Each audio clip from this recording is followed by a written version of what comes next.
All right. Well, good morning, good afternoon, everyone, and welcome to today's Exploring by the Seat of Your Pants event. My name is Joe Grabowski, and I'll be your host for today. We are churning through March. This school year has gone by so fast. We've had a huge amount of incredible live events. We just finished February with Women in Science and Exploration from all around the world. March is kind of a grab bag from the worlds of science, exploration, adventure, and conservation. We still have a ton of live events coming up. So if you do have some time, head over to exploringbytheseat.com and you can find all of the live lessons that we have coming up and spots to register, to grab camera spots, or tune in live or later via YouTube.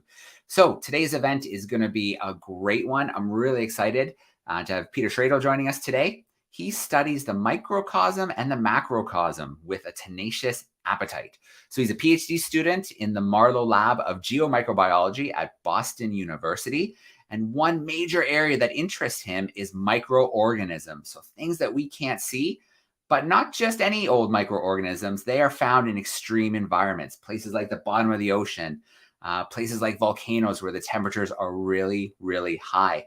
So what we're going to get to do today is spend a little time with Peter, check out a little bit of the work that he does, and some of the adventures and places that it's taken him around the world. So let me get Peter in here live right now. Hey, Peter, how are you doing today? Hello, everyone. I'm doing wonderful. How about yourself? All right, we are great, Peter. It's so great to have you joining us. We've got classes in Canada, classrooms in the US who are tuning in with us and are going to be excited to get a chance to ask some questions. We're having some camera trouble today, so we're going to stick with Peter via voice, but we're going to have a really cool presentation. We'll have our live Kahoot quiz as well. And Peter, I assume you're probably in Boston today. I am in Boston. It's a gorgeous day here, sunny, no clouds. All right, perfect. Well, Peter, let's let you take over. I'm going to work on the Kahoot in the background, and we're going to have some fun today. All right, wonderful. All right, so can everyone see this? All right, looks good, Peter. All right, amazing. All right, so yeah, just to reiterate, my name is Peter, and I'm just so excited to share some of my adventures with you. And so right now, as Joe said, I'm usually studying microbes that live in extreme environments, but I've worn many hats in my career. And my hope with this is to inspire you to go on your own scientific adventures and keep the cycle of exploration going. And we'll have plenty of time for questions afterwards, and I'm looking forward to some tough ones. So today, we're going to start all the way at the bottom of the ocean and then work our way up to land with a NASA project and volcanoes. And finally, we're going to take off and we're going to go so far up, we even leave planes behind. And so in these pictures, we can see a ship I conducted on an environmental impact assessment, an erupting volcano I was collecting samples from, and one of our high altitude ballooning operations. And don't worry, none of these ones are spy balloons. All right, so starting in the Clarion-Clipperton Zone, commonly called the CCZ, let's just go over a few things. So one, this place is enormous. It stretches almost all the way from Hawaii to Mexico in the Pacific Ocean, and it is roughly bounded by the big yellow box you see. And so we can see the mainland US and Canada in the upper right. And so I hear some of you are from there. And so it's not just enormous, it's also really deep too. So for perspective, 4,000 meters is about 13,000 feet, and a plane can fly at about 20,000 feet. At the bottom, we find these lumpy looking space potatoes carpeting the seafloor. And so here you can see one with a starfish friend. And so these nodules grow really slow, sometimes less than an inch in a million years. And so they've had actually lots of starfish friends. And they come in a variety of shapes and sizes, ranging from roughly a coin to dinner plate sizes, as you can see here on the left. All right, and so they really do carpet the seafloor in some spots. We can see the red parts have the most nodules, while the blue parts have none. Some parts have more than 80 pounds of nodules in just a small area. And so because the CCZ is so far from any one country, it is what we call international waters. And so because of this, companies and governments have started to claim the seafloor, which you can see gets really complicated when you have overlapping claims. For example, the Korean, French, and Russian claims all overlap. And so this will be a very complicated situation in the years to come. But so why is everyone interested in this really big and really deep place? And so in just one little yellow part here, there's estimated to be more battery minerals like copper and cobalt than in all of the land-based mines. So this isn't a slice of the pie. It is a whole new pie with a completely different recipe. And so they're going to take these sort of very large machines, they're roughly the size of a tank, and they're being tested to vacuum up nodules and pipe them up to the surface. Here we can see an artist's rendition of how that might go down in a test vehicle developed by a Belgian mining group. So before these companies extract millions of nodules, the UN is making them do environmental impact assessments, which is where I come into the picture. So we're going to watch just a short video put out by one group, the Metals Company. Please let me know if there's any playback issues. All right, and so we can see the collector vehicle right there. It's going to get dropped down. And so I want you to, look at all of this complex machinery. This is a huge endeavor. And so it takes a really long time, many hours to get all the way down to the bottom there. And so I want you to notice that when the big vehicle does get dropped down, it actually kicks up a pretty large sediment cloud. And so again, this is just looking at some of the machinery and infrastructure that has gone into this part of the world.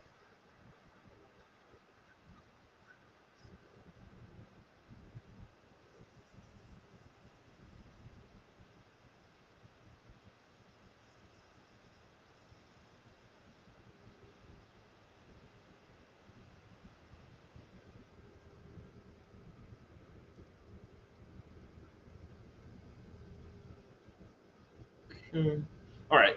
So while I was out there assessing the environmental impact that mining will have, we used amazing deep sea landers like these ones to conduct experiments on the sea floor. And here we can see two different designs. The one on the left takes pictures of deep sea critters, and the one on the right is filled with complex sensors and chambers to see how active life on the sea floor is and measure various environmental variables like oxygen, probe how the sea floor responds to changes, things like that.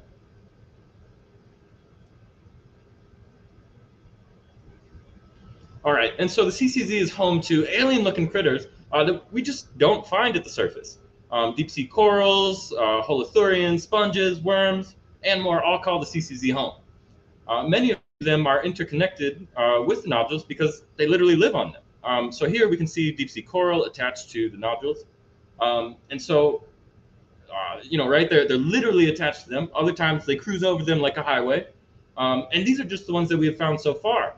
And so unfortunately, the Metals Company asked me not to share pictures of new ones that we found while I was out there. But in summary, many of the critters that live there are new to science and dependent on the extremely slow-growing nodules that will soon be removed from the ecosystem.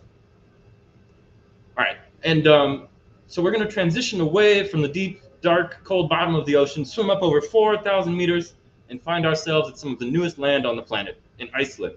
And so Iceland is an island in the Atlantic Ocean and a hotspot of volcanic activity. This part will have two sections. The NASA operation took place just north of Europe's largest glacier, Vatnajökull, and the other volcano pictured here is close to Iceland's capital, Reykjavik. But let's start with the NASA mission. All right, so NASA just landed the first drone on another planet. The little robot named Ingenuity can fly around and take pictures, and it has served as an excellent technology demonstration.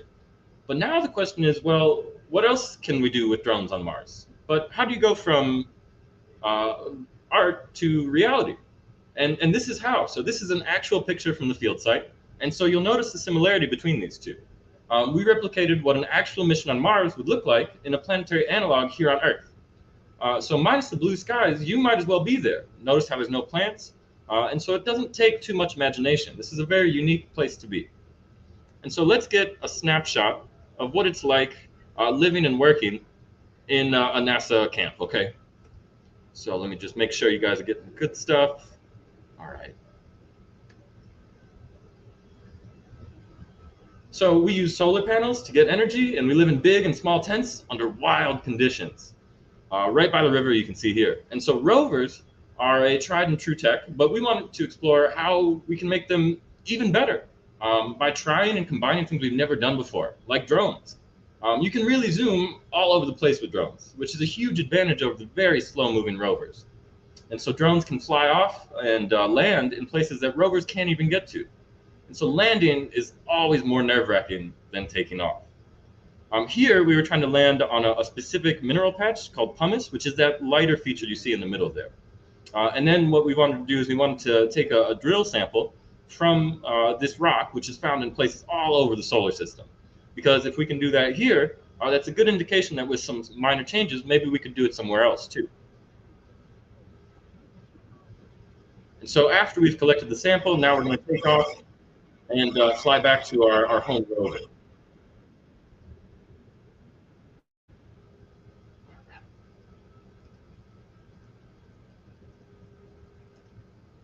All right.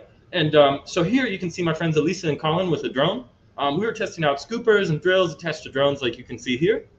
But we also tested out new LiDAR systems for mapping paths the rover could safely take. And this is a big deal because rovers are expensive, and if they get stuck, there's no tow trucks on Mars. So I hope that I start to get some ideas of experiments that you might want to try with drones one day. All right. So the next terrestrial site that we're going to check out is an actively erupting volcano. And so here we can see what the valley looked like before the latest eruption and what it was like from almost the same angle. But what is it like actually working at a volcano? And so hopefully you find this next video enjoyable.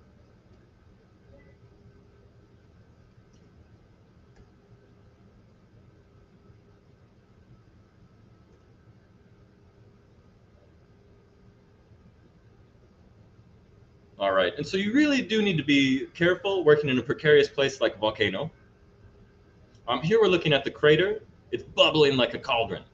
And so when lava is hot like this, when it's glowing, it's at least 1,000 degrees. But even when it's cooled down a little bit and looks gray, like you see, it can still be over 500 degrees.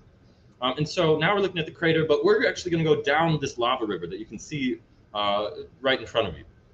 And so, right, again, notice how hot this lava is, but we can see that the top part is actually starting to cool down a little bit faster. And that's in part because it has the most contact with the cool air that is around you. And so it's really strange because when you're not by the lava, it's very cold in Iceland. But as you go by, it almost acts like an oven. You really actually have to start taking off layers. Otherwise, you can get too hot. Okay, and so now we're going down towards the flow of the lava. So this is near the toe. And you'll notice that it starts to slow down, cool down, and we do have a little bit more solidification. All right, and so again, really just look at this, and as you see it start to cool down, it starts to solidify, but it can actually remain molten much further than what appears at the surface. So you'll notice that if you kept following that, there's actually still parts that are glowing. And then now we're heading back up the river, and we're going to go back to the cauldron of boiling lava. Or I shouldn't say boiling, bubbling.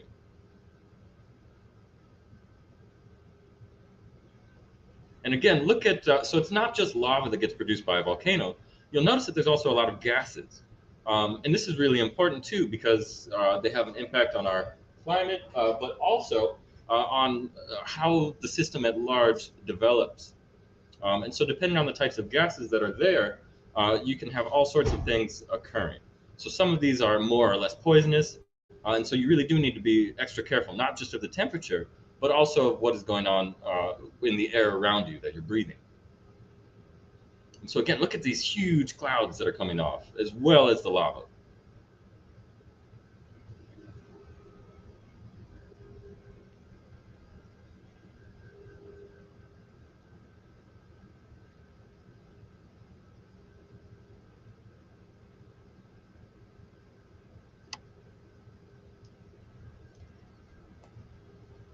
All right. But it isn't only drone work that we do out there. So I would go to sampling locations around the eruption. And part of the reason that we were doing that is because we know astonishingly little about which microorganisms are the first to transform an abiotic, just cooled down lava flow into a rich and thriving ecosystem. And so because we don't want to contaminate the system with our own microbes, we sterilize our instruments almost like you're at the doctor's office. So we use ethanol and then also a flame sterilization technique. But we're also measuring the temperature, almost like you're at the doctor, because that's a key variable of what's going on. And moreover, just like with the COVID-19 pandemic, we actually wear masks because we want to prevent our own microbes from getting out on the sample as well. But most importantly, this is a surreal experience. And I think you can tell from the smile on my face that I was having a fantastic time. All right, and so this last picture is one of my favorites because you can see lava spurting out close to one of the sampling sites. You may also notice that I'm wearing a gas mask, and this is important because, as I mentioned earlier, volcanoes can produce poisonous gas. So we have special gas monitors, like you can see here, and so these help us to stay safe, because breathing in sulfur dioxide, which is a common gas produced from this, is very painful to get exposed to. It's a little bit like tear gas. I would not recommend it. And so microbes love sulfur. It actually acts like a microbial currency that they can use to make a living. And so there are several sites with abundant sulfur and iron, which is a telltale indicator that microbes may be around. But what about the iron and sulfur that gets thrown into the sky from an eruption? Do you think microbes might be able to use that too? So while you're thinking about that, I want you to find your home, your favorite place, or someplace that maybe you want to go to.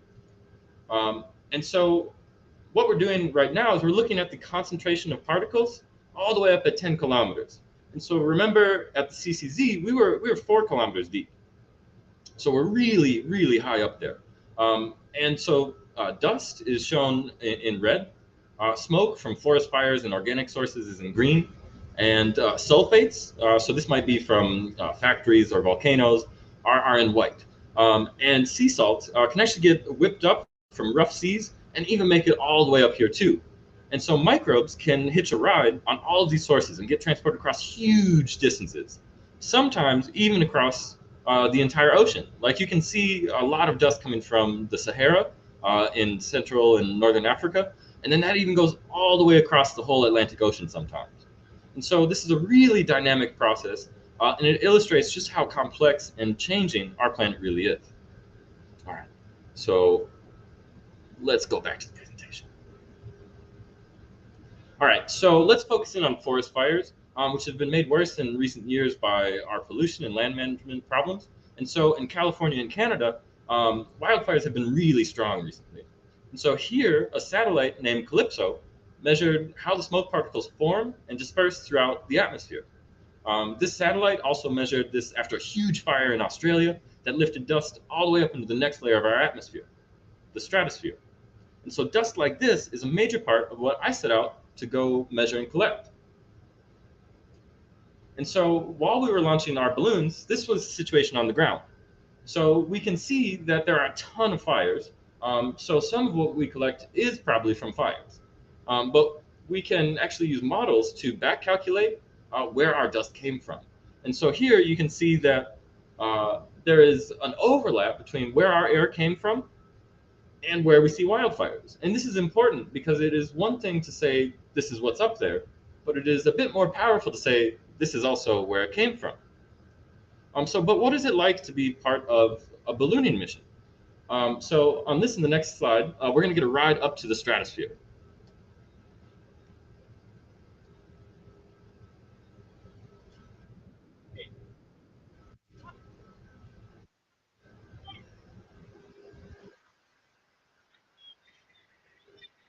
All right, and so this one has been edited for stability and is from a 360-degree camera. And we're taking off, right? So we can see there's some baseball fields, and we're starting to make our way up. We're still looking up at the clouds, but you'll see in just a little bit, we're soon to be on equal terms with them. And so right now we're looking down at some of them, but as we turn, we're actually going to see some really big, fluffy cumulus clouds. And so, right, we're looking out across at the clouds, which is a very surreal and unique experience because almost all of the time we have to look up at them. And then now, as we gain even more altitude, we're looking down on even the biggest and fluffiest ones. And so this is just so strange. And right, because this is a view that we don't really get when we're just living on the ground. And now balloons can't go up forever, and the ascent is always much slower than the descent. And so those parachutes you saw, they're not so effective high up because there's almost no air. So it's only really once you get to the lower portions that they actually start to slow down the payload. And in the best case scenario, you land in a place like a farm field or something like that. And so again, that parachute fact though is really important because on the moon or Mars, there's basically no atmosphere. So your parachutes don't work as well. All right, and so this is a picture from one of the payloads that unfortunately landed in a lake. And so things like that happen, and that's part of being adaptable and making sure that the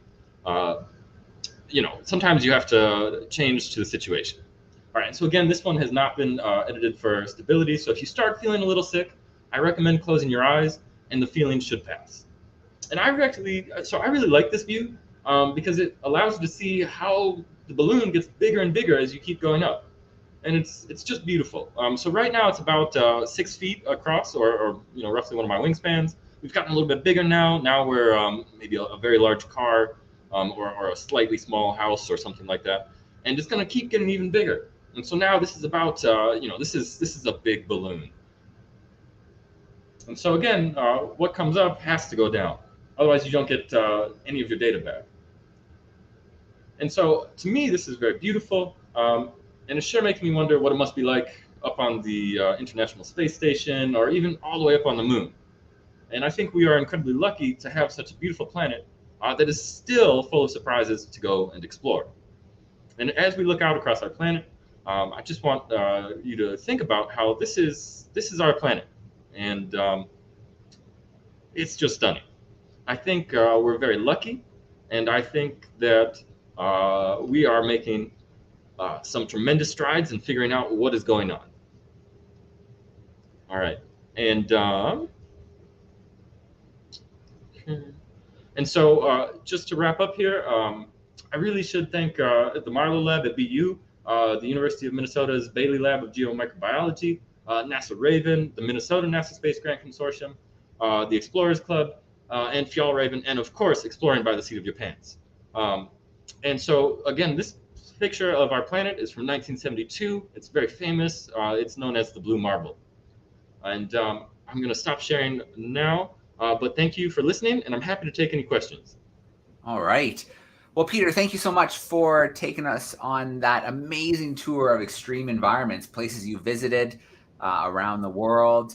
And it's just absolutely incredible that we can find life in these places. And because we've hardly started looking, there's probably so many new species for us to find and learn about. Oh, so many. All right, very cool. Well, we are going to play a little Kahoot together. So if you were paying attention, you will be ready to go. I'm going to share a link up here. If you go to kahoot.it, it's going to ask you for a PIN number. It's right up there too, 1122619. So if you have one-to-one devices at your seat, awesome stuff. You can join right there. If not, maybe your teacher can pop this up at the front of the classroom and you can shout out your answers to him or her. I'm going to share my screen now and get the Kahoot front and center. All right, that's what I want. There we go. All right, I see some students and some classrooms joining already. That's great. We have, I believe, 5 questions today, a mixture of true and false and multiple choice, all from Peter's presentation today. 20 seconds for each question. If you get the answer right, well, you're getting points. If you can do it really quickly, you're going to get even more points. If you hammer that answer in and it's wrong, we got nothing for you. You got to get it right, and it's got to be nice and quick. So we'll give it a couple more seconds here. So Peter, do you have, while we wait for more students to join, do you have any future field adventures coming up? Let's see. So I think the next one that we are planning to do is we might be going back to that volcano. So we want to see a time series of how microbes take over this freshly cooled lava. So we have samples from when we were erupting, or I'm sorry, when the volcano was erupting. But we want to go back at specific intervals, maybe every year or every 5 years, to see how the system changes and then which microbes are responsible for that primary succession. All right, very cool. Well, we still have students joining in slowly. We are going to get started very shortly and see who comes out on top.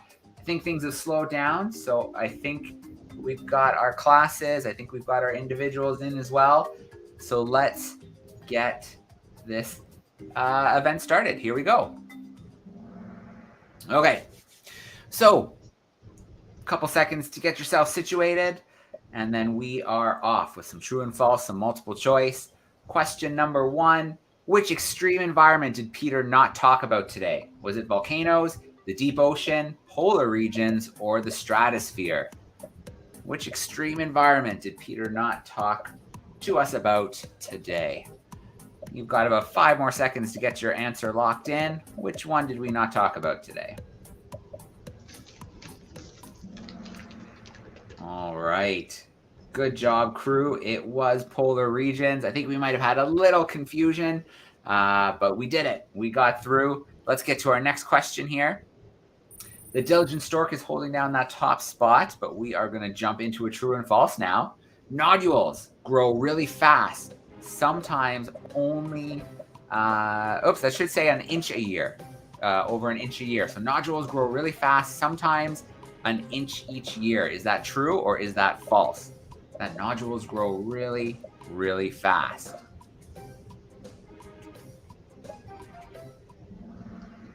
All right, we were a little bit mixed there, but it was false. Peter, I think you said about an inch every million years?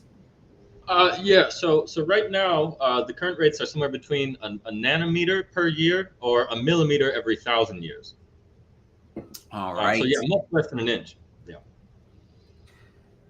So the Karen Gazelle has snatched that top spot. Let's go to our next question. Another true and false coming your way. Iceland is a hot spot for volcanic activity. Does that sound right? True or false? Iceland is a hot spot for volcanic activity.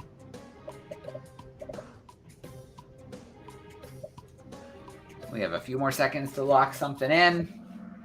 All right. Couldn't fool this crew. Iceland is also known as the land of fire and ice. So I'm sure you had an amazing time there, Peter. Those videos were absolutely phenomenal. Well, yeah, thank you so much. Now, I had help from a number of wonderful colleagues who were instrumental in getting those videos. All right. The Karen Gazelle is holding down. Let's go to our fourth question. How hot is lava when it's glowing? Was it around 50 degrees, around 500 degrees, around 750 degrees, or around 1,000 degrees? How hot is that lava when it's still glowing? Pretty hot, I'd imagine. All right, good job, crew. Around 1,000 degrees. I imagine, is that Celsius or Fahrenheit, Peter? I believe that is Celsius. All right, that is hot. The kind horse has taken the lead. This is what it all comes down to, our final true and false.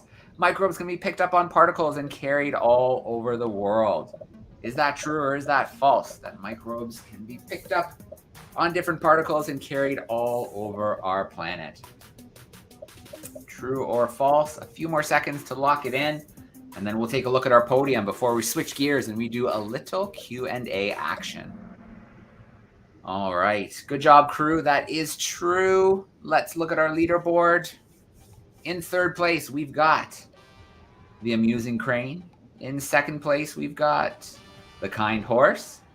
And first place, taking the big competition, our big cahoot today, the Karen Gazelle. All right. Let me come back from that screen share here. Shut down a few of these cahoots so we lose that music in the background. And let's switch gear to a little Q&A action. I'm going to try and actually share something really quickly here. Let's see if this will work for me. Share my screen. I want a window this time. That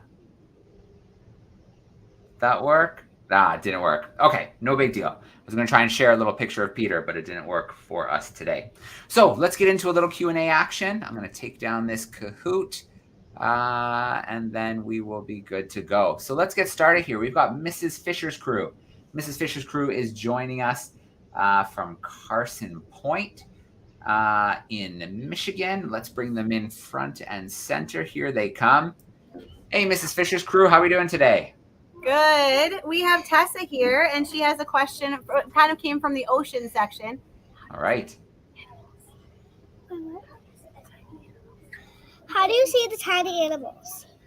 How do you see the tiny animals? Oh, this is a great question. So with the tiniest ones, we'll have to use something called a microscope, which is really helpful at making very small things magnified so we can study them.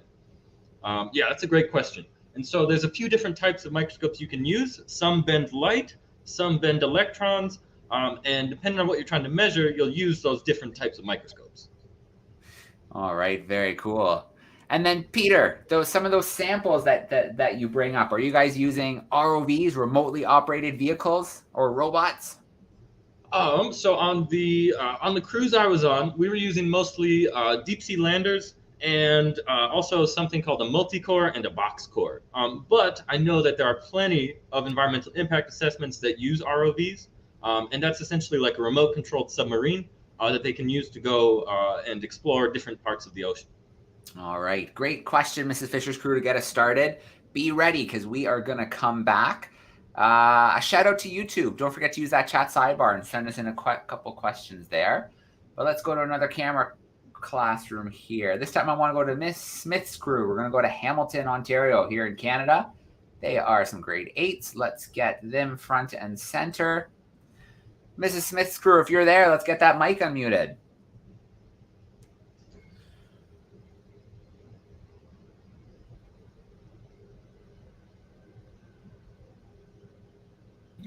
There they are. Hey, thank you so much. Okay, wait. Nathan has our first question. All right. How long have you been doing this? How long have I been doing this? Yes. Oh man. Okay, let's see. So right now I'm 27, and my first fieldwork was in the Andes. Let's see. I think I would have been around 17, 18. Yeah. So I've been doing this almost a decade. But I started teaching actually when I was about 15. So I love teaching. I've taught from planetariums to public schools, and this is an amazing opportunity. And I really love what Joe is doing here. All right. I see someone else has come up there front and center. Let's get another question. What is one of your longest expeditions you've been on?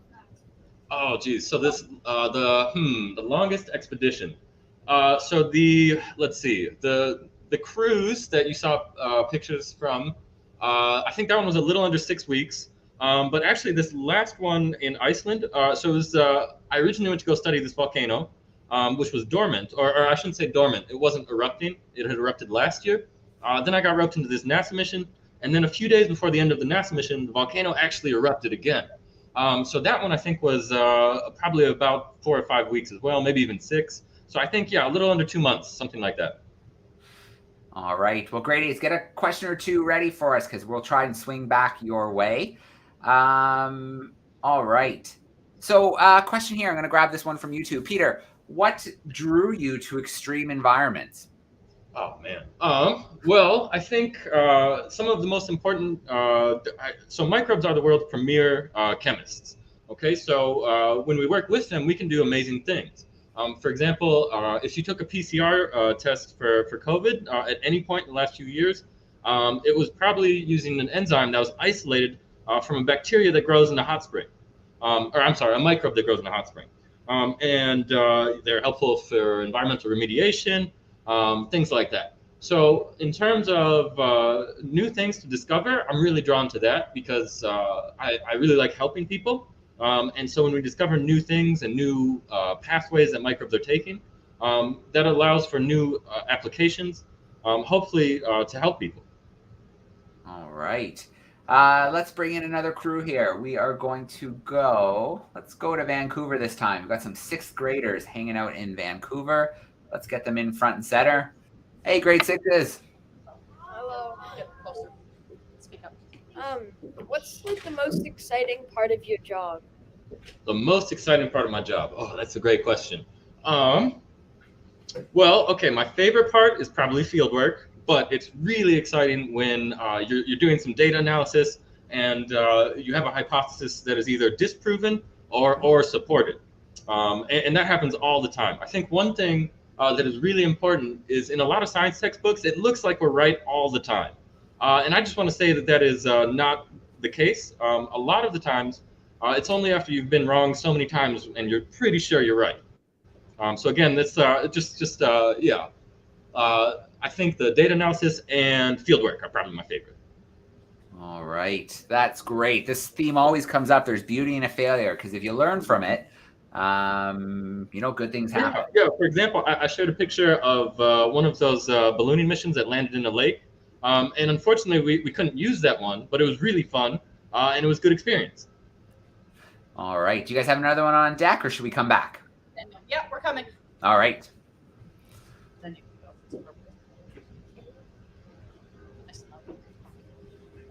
How many specimens do you usually get per expedition?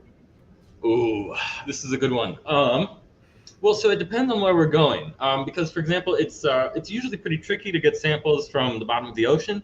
or from the stratosphere. So you kind of have to work with what you can get. Sometimes when we're going to places that are a little bit easier to get to, for example, there's a salt marsh near Boston that has like no oxygen in it. So that's an example of an extreme environment. And that one's a little bit easier to get to and sample from. So in that case, we'll get lots of samples. Yeah, good question. All right. So we're going to come back your way, grade 6s. Let's visit our grade 5/6s who are hanging out with us today. They are in Ontario. How are we doing today, 5/6s? We are good, thank you.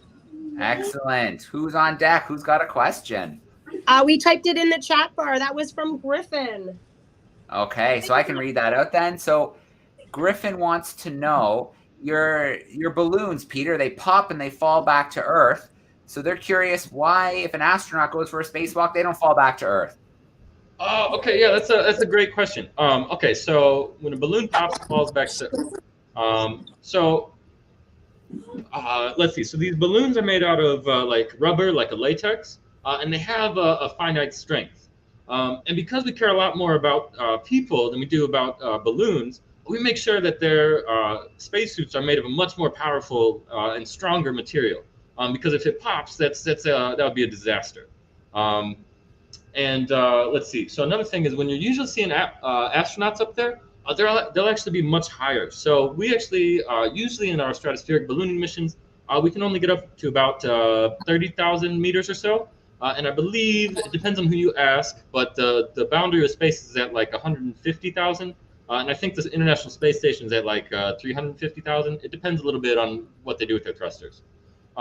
So it's a little bit weaker gravity too. Yeah, good question. Yeah, great question. Do you have another one handy there, 5/6s, or should we come back? Thank you. Thank you very much. Yeah, you're welcome. All right. You're welcome. Good question. Okay. Miss Fisher's crew, do you guys have a follow-up for us? I think they do. Someone's jumping up. Ooh, it looks exciting. This is Alex, and his question actually follows up to the one you were just talking to about the spacesuits. But right, he wanted to know. How did the balloon pop and come down? Did you hear that? How did the balloons pop and come down? Yeah. So we fill the balloons with helium, which is a lighter than air gas. And so as it keeps going up, it keeps expanding because we have less and less air up there. So it's a little bit like it keeps pushing on the balloon harder and harder.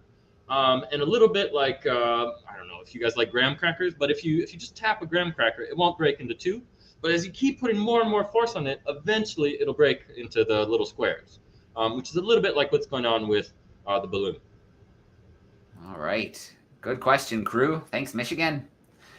Okay, so another one here from YouTube. Do you need to get special permission to go to some of the areas that you visit? Oh, we do. We make sure to get permission because it's really important. We want to be respectful. And it's also important, too, for safety. So if you're going to an active volcano, we got permissions through universities in Iceland. Yeah, because if something happens, they want to know who's out there. So that's very, very astute. That's a good observation. And then, for example, with the deep ocean stuff, we actually, the UN is sort of overseeing that sort of thing. Yeah. Yeah, so we do make sure to get permissions. Yeah. Very cool. Another question here about the drone. So we saw there's some drone work with volcanoes. We saw drone work, with those rovers. Have you ever lost or damaged a drone while using them? So I have not, but I've heard many stories about poor drones that, for example, there will also be tourists at that volcano we saw, and some of them would actually purposely fly their drone into the volcano, which is a little bit wasteful, but I guess they were really excited about the video they would get. You can also have instances where if you run out of battery, like maybe there's a really strong wind, you can lose it very far from you.